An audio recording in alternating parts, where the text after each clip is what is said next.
Hello, DisclosureFest. I'm Bonnie Burkert, also known as Yogi Bon. And today with us, we're going to be spoken to Jeroen DeWit. He's originally from Holland, now in Los Angeles. And Jeroen is a quantum healing hypnosis technique practitioner and a past life regressionist. Jeroen, help us know what that means and what it can do for us. Hi, Bonnie. Thank you so much for having me here. And thank you for doing such a great job pronouncing my name. This is such a tricky thing here in the United States. It's a very common name where I'm from, but you say it very, very well. Thank you. So I'm a practitioner of QHHT, which is a form of past life regression that was developed by the late and great Dolores Cannon, might be a familiar name.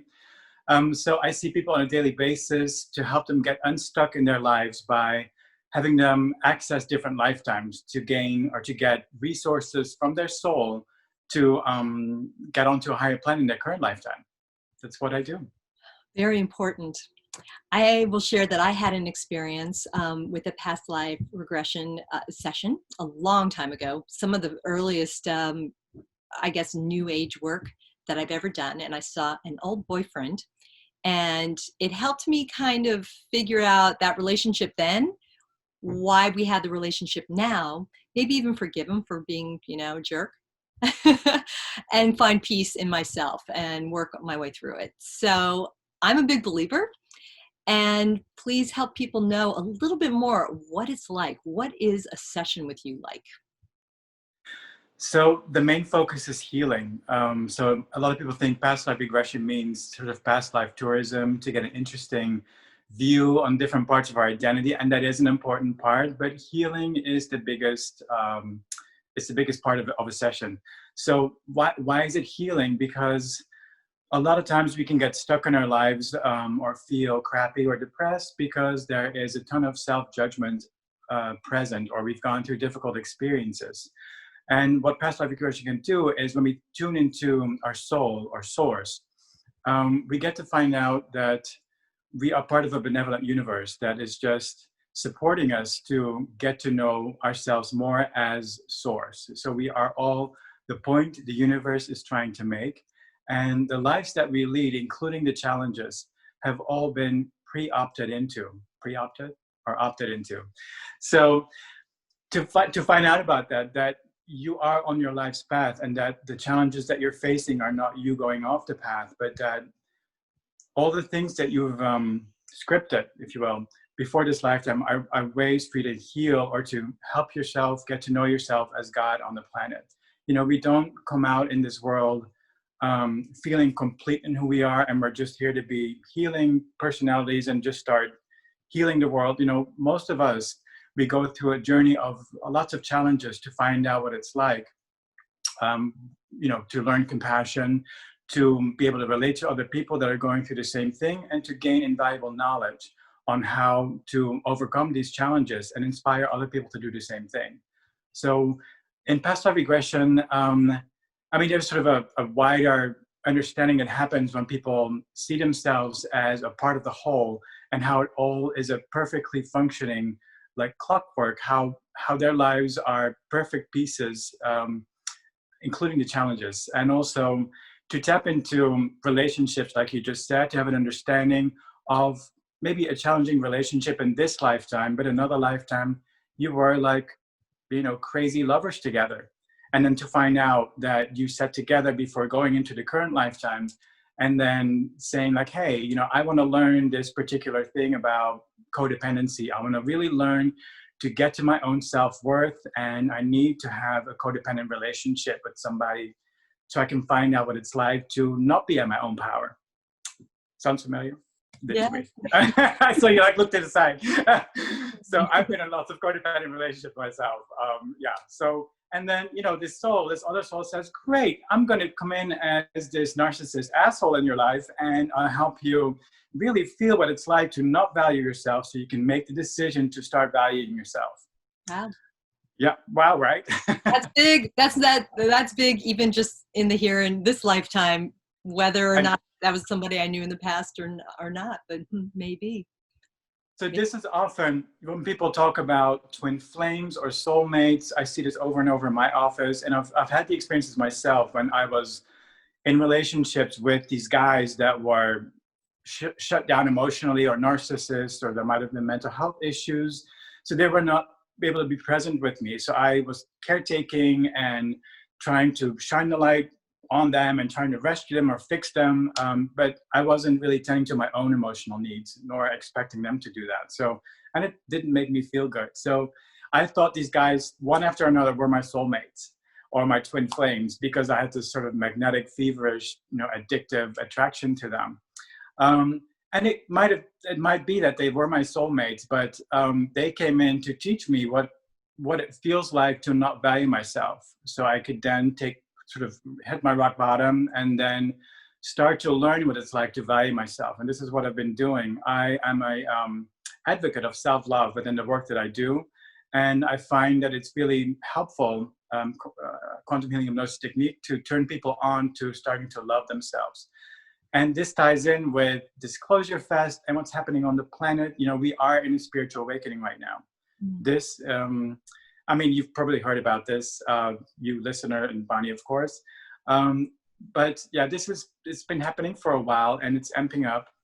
And so from my perspective, what I've experienced in my own life and what is coming forth through these sessions, when I talk to a person's soul, people transcend their human consciousness and connect to their soul knowing, and they often speak from it. So they have access to information from the Akashic records, or channeled information from angels or star beings, star family comes in.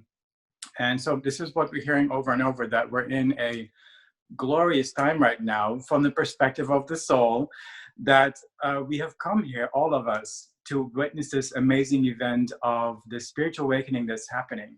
And apparently it's never been done before in the way that it's happening on the planet right now. There's lots of interest in what's going on from the different star groups, different other, we call them aliens, because it's such a momentous event. And what's happening right now is that the old ways of being are breaking down. So we're moving from a mind-centered, doing type oriented way of approaching life, where we see life and ourselves through labels and categories and social constructs that we have created. They're fake, or they're not real. They don't allow us to feel ourselves. So what's happening right now is that these are breaking down, and that we're being forced through the difficulties and challenges that are happening on the planet, coronavirus, fires, all the uprisings, to drop into our hearts. And this is really what's happening. This is the 5D that's being birthed through us right now. And so, yes, there are challenges. It's difficult, and but there's a purpose to it. It's already, I've heard this over and over in my sessions when I speak to these higher beings or higher consciousness. It's already a done deal. It's already determined that we're going to get through this. We're going to get down to the wire, but we're going to get through this. And there is a more loving world waiting for us. It's not waiting for us because we are the people that are creating it. So there are cosmic influences happening right now. There is cosmic energy coming in that helps us to elevate. There are lots of star seeds on the planet. You might be one, I am one, there might be other people. Where we're bringing in knowledge and the understanding of life from a more loving perspective. And we decided to incarnate onto the planet here to help elevate the frequency of human consciousness on the planet. And some of us do this by taking in, the codependency, as we talked about, or any other limited understandings about life or love, about who we are, and living the experience, and then to transform it within our own life. And when we do so, we're lightening the harmonics of human consciousness on the planet as we do so. And so it's usually the older generation. I'm 49, so people my age and older, we've had to do the groundwork and be in the trenches in that sense. The kids that are coming in right now, they don't even play those games of trying to conform anymore. They say, fuck all that old bullshit. I'm here to just, I'm here to just get up and woof and say what it's like. People that have access to their personal power, they don't have to go through the disempowerment to learn what it's like. They're now just here to really shine a light on things. And this is kind of what we're heading for. So people that learn to embrace their own authenticity, to learn to understand, or to have an embodied experience that we're all God on the planet. We are part of Source on the planet. So what's been happening on the planet, that we've taken on limited beliefs about ourselves through the cultures that we've been raised around, through our upbringing, the generational traumas, and we're now transforming them so we can make space in the body again to leave the mind focused or the mind obsessed way of being, to drop into the heart so we can love all these parts that we've had to shut down as part of our life, to start to embrace and recover them. And when we do so, we gain the understanding that we had as a baby when we first came in, that we are Source on the planet. And when we understand this, we just get busy doing what we love doing the most, which is loving ourselves, loving other people, loving nature, loving the environment. And when we regain a compassionate understanding of ourselves, we then understand that we are part of God, and by default, everything else is too. So when that happens in us, we do not want to harm ourselves. We have just purged all the internalized cruelties of culture and mind-based understanding on the planet. And now we just want to steward and love and take care of ourselves and of all other beings and people on the planet. And so then, the differences in beliefs and religions and all the differences that we have, they become obsolete because we just are able to connect from a heart-to-heart place to other people.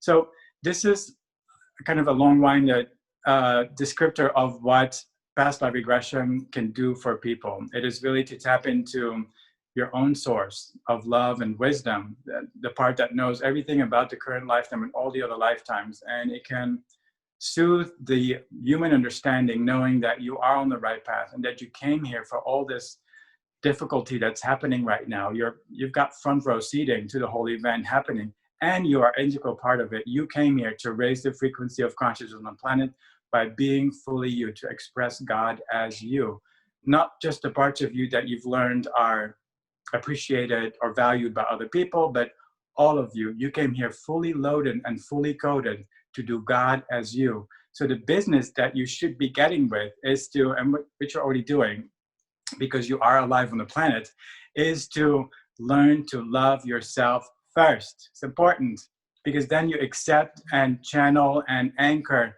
your divinity. It's not fixing who you are. It is fixing the limited self-beliefs or the limited judgment that you have internalized about yourself, to know that all these parts are okay, that you are supposed to be maybe more sensitive, that you are maybe in touch with other dimensions, maybe that you are more caring about the planet or of nature. This is normal. You came in with these capacities. You came in to show a different way. Yeah, this is what my journey has been about, and I'm so honored and thrilled to assist other people in going on the same journey or to have an uptake in it. Yeah. Absolutely. Oh, Jeroen, I just feel it head to toe. I mean, it's really, I feel activated just speaking to you and hearing you describe this and reminding us why we're gathered together here at DisclosureFest and the work that we all have to do. So you've been doing this for a while. I'd like to ask, do you feel that things are accelerating in terms of people coming to you and then what you're bringing through for those people? Do you feel a quickening in the last several years? And maybe even talk to me a little bit about the fact that in 2020, you haven't been able to see people one-on-one. How has that been? Because I'm sure you feel like, whoa, this is such an important time. I'm supposed to be facilitating, and yet I have to do it over Zoom rather than having that in-person contact. How do you feel that weaves into what this experience is right now? Oh yeah, so cool to talk about. So yeah, I've been doing this for a while. I started doing this back in 2006. And in the beginning, there wasn't a lot of knowledge about Dolores Cannon or this work. So my work steadily increased, and now I'm booked out until January. We're in beginning of October. So a lot of people find this work now, they're on their YouTube just trying to find better ways to live, and then the feed shows Dolores Cannon or QHHT or whatever else people access. And so there's more consciousness about it. People are being squeezed out of their comfort zones. And so they're looking for more, they're looking for different ways of living. This is part of the awakening that's happening. So people access stuff like what I do. And then 2020, yes, I did feel like I was dead in the water for a bit when we were on lockdown. Like, oh my God, this crazy things happening. It's having such an influence over us, and like people are looking for guidance and help, and I can't work right now. So I did not work for a while. And I mean, it was beneficial for me because also for me, I learned to, I mean, this is what my understanding is of this whole lockdown situation, what it's doing for us. You know, everything that happens in our life is just catalyst. You know, there's everything that happens is catalyst for us to embrace the projection of self that we're seeing outside of us.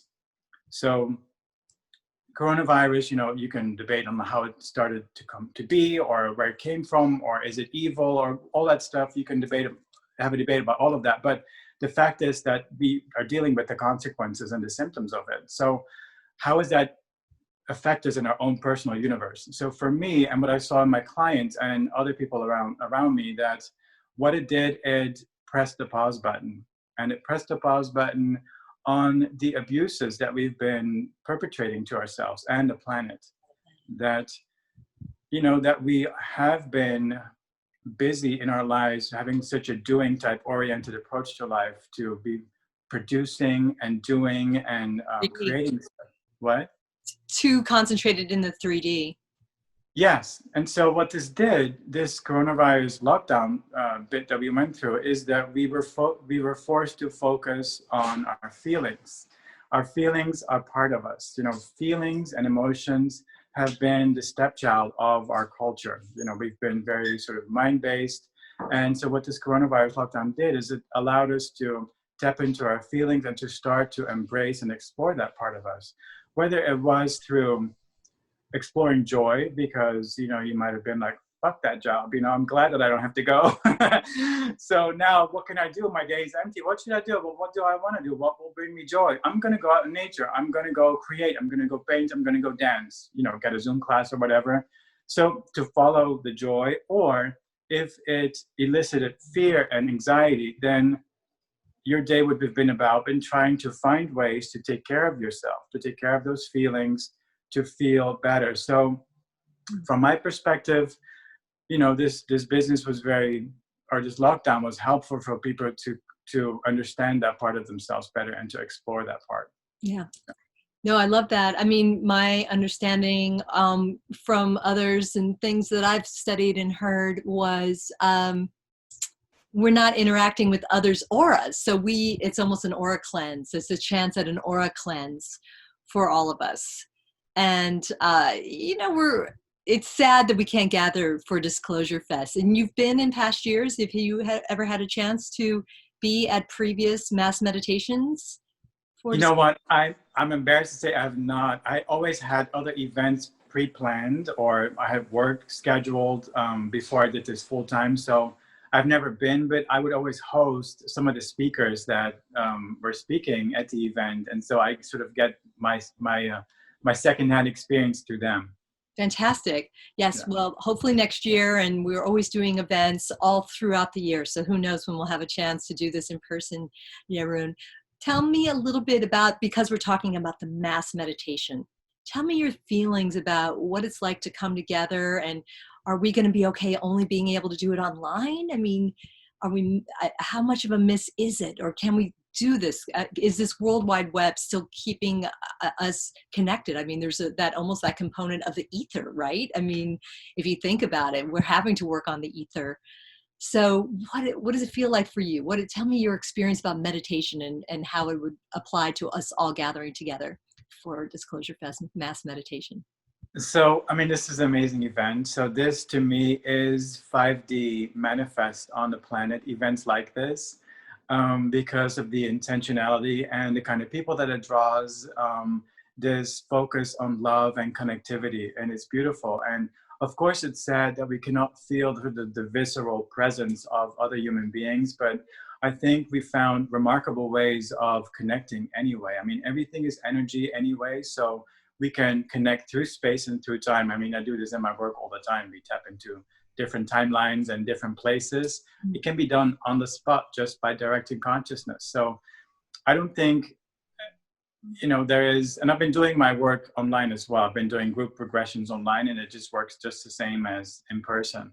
So I think it's completely, well, I'm glad it's happening, that it's not stopped, DisclosureFest, that we're doing it using this format. Of course, it's different when we cannot give each other hugs and look into each other's eyes, as a group, or, to enjoy some food together.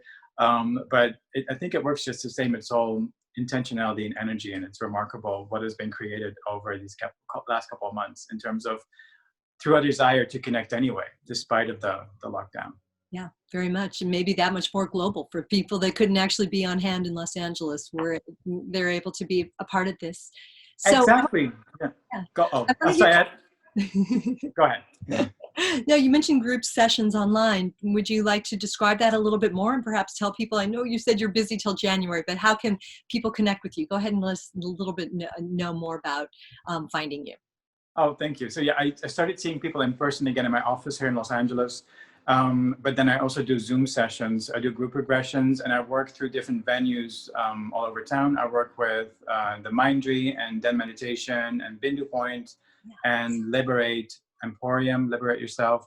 And so they're the platforms that people sign up through. And then I take people through an online group regressions. These people are in their own bed or their own comfortable chair in their own house, and they go through an experience of different lifetimes. So that's what I do. And then I see people in private in my office. And yeah, you can contact me through my website, or Instagram is the best way. We'll make sure that, yes, please give us your Instagram handle. So it's my first name. Okay, so this is going to be a little tricky because of how it's spelled, but it's Jeroen is love is my affirmation. So Jeroen is love is my Instagram handle. And then my website is also my first name, JeroenQHHD.com. Fantastic. And we will make sure that everyone can find you on our website. So please click on the link, because we want to make sure that you stay connected. This is important work you're doing. So I shared an example, maybe not all the specifics, of how past life regression helped me. Do you have any? I know you can't reveal too much, but maybe you give us a few examples of what some takeaways from people, any specifics. Have you had anybody come back that they were John Lennon in a past life or something big like that? I mean, can you share any big revelations? Sure. I love talking about this stuff. So, I mean, the biggest case that I've been part of has been made into a book called The Boy Who Knew Too Much. And it's the story of do you know the book? No, I've heard of it. No, tell us more. So it's the story of a woman who is now my friend, Kathy Bird, who has a kid who started telling her at 2 years of age that he used to be a tall German baseball player.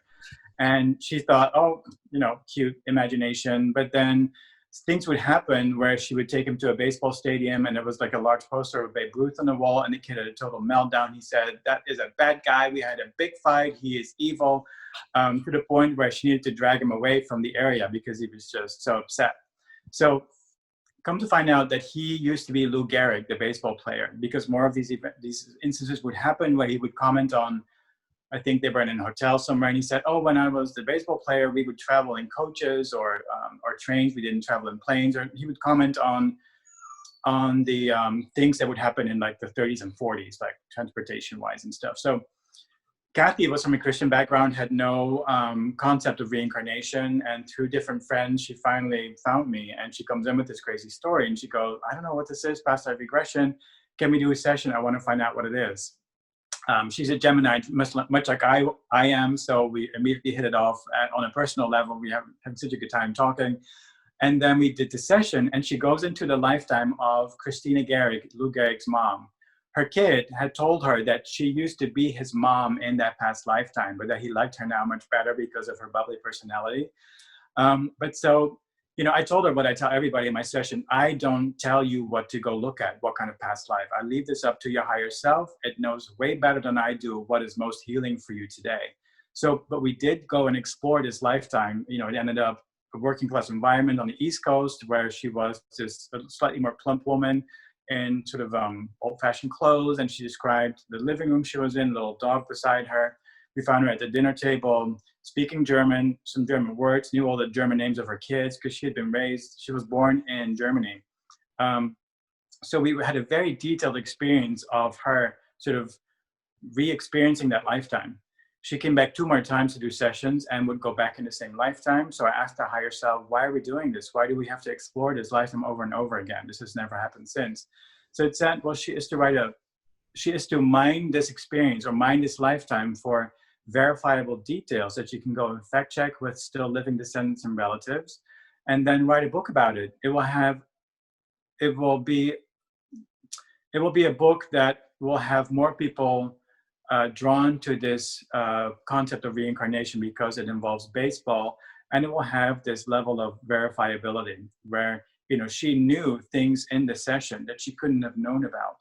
And so when she did go and fact check them with still living descendants and relatives, it all matched. So what she experienced was true. She wrote a book about it. It won the Hay House writing contest, and it's published, and it's on its way to be made into a movie. So that's the biggest part. And I've had other. Go ahead. No, I love that. I mean, I love that the mission was to open up more people to this type of work and the opportunity that exists with this kind of work. And then, I mean, what I do love to talk about as well, whenever people go into an alien sort of experience during their session, I tell them, like, I ask them, what do you look like? And they describe an otherworldly environment. And then I ask them, look at your body, and they go, oh my God, I am, you know, skinny, long legs. I am tall. I have a big head, big eyes, or whatever they look like. And I love these experiences because they solidify for people why they have been feeling this sense of something is wrong in this world. It's wrong that it's been such a cruel, brutal place here on planet Earth, the way things are done. And people come in with this sensitivity or this sense of knowing that it could be much different. I'm one of these people. Like, I've always looked at the world and the ongoings, like, why are we doing this to each other? Why is there so much violence and aggression and stuff? And so for people to connect with that part of their identity, to know that they are from, that part of who they are exists on a different galaxy or a different planet, different dimension that is more evolved, and to connect with that and to feel that as truth, and then to know that part of that being incarnated on this planet very purposefully to bring that understanding of love, that evolved way of being to planet Earth. You know, it can be very, very empowering for people to know that they're not just sensitive, or they're almost like it's pathologized on the planet. When you're sensitive, or when you're more like in tune with nature, like it's seen as kind of weak, or, you know, it's not weak. It's your superpower that you're bringing forth on this planet. You're here to show how it's done, you know. And so for people to connect to that part of their identity, it's very, very empowering for them to claim it and to step forth in it in their human life on the planet right now, to find their freak flag and to fly it boldly. That's what we're here to do. Oh my gosh, what a powerful message for us. Do you have any final thoughts in these last few minutes? Jeroen, we could keep going and going. I want to ask, I'd love to hear some more of the stories here, but I guess we're just going to have to join you for one of your group sessions. So send us off. I mean, we've just got a few more months in this crazy year that we've had, and I really am taking away a message of love, and to know that this is all happening according to the divine plan. So Sure. wrap this up for us a little bit with that love, please. So it sure is. If you want to get onto your own path of experiencing your life purpose, and to help raise the frequency on the planet even more, the easiest thing to do is to relate back to yourself, to embrace yourself through experiencing joy. Joy, for fuck's sake, not the joys that you might have gotten through rewards or people commenting on the shape of your body or your accomplishment, but joys, for fuck's sake, that you had as a kid when you would dance or scream out loud or paint or run through the forest, have the wind blowing in your face, to give yourself these experiences as much as you can, because this is when you connect to your essential nature, to your core, to your source. And these are the breadcrumbs that when you attend to your feelings of joy, when you start listening to yourself, these will lead into a more self-expressed and authentic life. Follow your joy. That's wonderful. Thank you very much for joining us for Disclosure Fest. We will definitely see you again, and all, here in Los Angeles, online.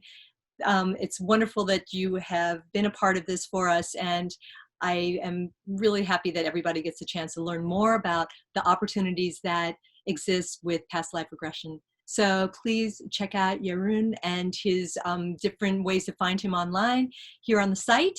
And thank you again. I wish you the very, very best, and namaste to you.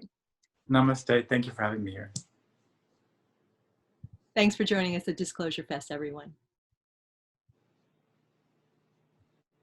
Yay! All right, I'm going to end this